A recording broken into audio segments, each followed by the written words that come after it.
In this video, we're going to discuss how we can add or subtract fractions. We're going to first start out by looking at fractions with the common denominator. In order to add or subtract fractions, the denominators must be the same. Remember, the denominators are the numbers on the bottom. So if I want to add 2/7 and 3/7, at the bottom of the screen, I've illustrated those using fraction bars. If I take my 2/7 and add it onto my 3/7, and now I count up how many sevens I'm using up, you can see that now altogether I have a total of 5 out of the 7 boxes. So 2/7 plus 3/7 is equal to 5/7. If we look at what happened, my denominators stayed the same, and all I did was add my numerators together. So whenever we want to add or subtract fractions with the same denominator, we add or subtract the numerators, the numbers on top, and then we keep the denominator the same. And of course, if we can, we'll reduce our answers. So if I want to add 2/5 and 1/5, I'll keep my denominator of 5 and then add my numerators to get 3. So 2/5 plus 1/5 is 3/5. Works with subtracting. I'll keep my denominator of 10, and then 9 minus 7 is 2. Now this time both are divisible by 2, so I'll reduce my fraction by dividing the numerator and denominator by 2 to get 1/5. So this works great when our denominators are the same. But what happens if our denominators are not the same? For example, how would you add something like 1/4 and 2/3? Well, we have a process for that. Basically, when you want to add or subtract fractions when the denominators are not the same, first you find your least common denominator, or your LCD. If you've forgotten how to do that, go ahead and watch our video on finding the LCD. Once you find the LCD, you rewrite each fraction so that its denominator is the LCD. Then, just do like always, add or subtract the numerators, and then simplify or reduce your answers if possible.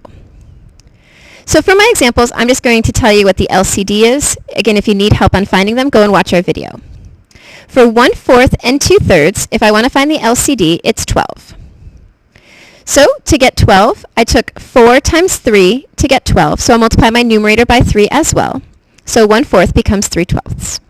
To make 3 become 12, I multiplied it by 4, so I'll do the same to my numerator, so 2/3 is equal to 8/12. Keeping my denominator of 12 and adding my numerators, 3/12 plus 8/12 is 11/12. It can't be simplified, so I'm done. For my next example, my LCD is 35. To make 5 become 35, I multiplied by 7, so I'll multiply my numerator by 7 to get 14. And then to make 7 become 35, I multiplied by 5, so I'll do that to my numerator to get 20.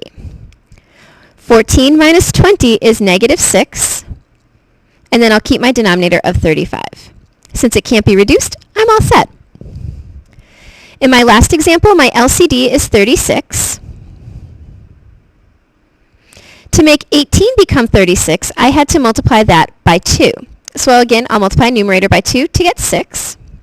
And then 12 times 3 is 36, so 1 times 3 is 3. Keeping my denominator and subtracting my numerators, I get 3 over 36. And since they are both divisible by 3, I'll reduce my fraction down to 1/12. So whenever we want to add or subtract fractions with unlike denominators, you want to find your LCD, write equivalent fractions using the LCD, and then complete the process as normal. So go ahead and pause the video to complete the following problems. When you have finished, you can resume watching the video so that you can check your answers. Good luck!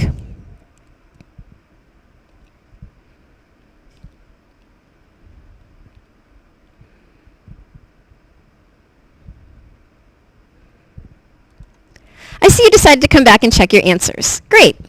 In the boxes, I have my answers. Notice in number 3, I had to reduce my fraction down to 1/4.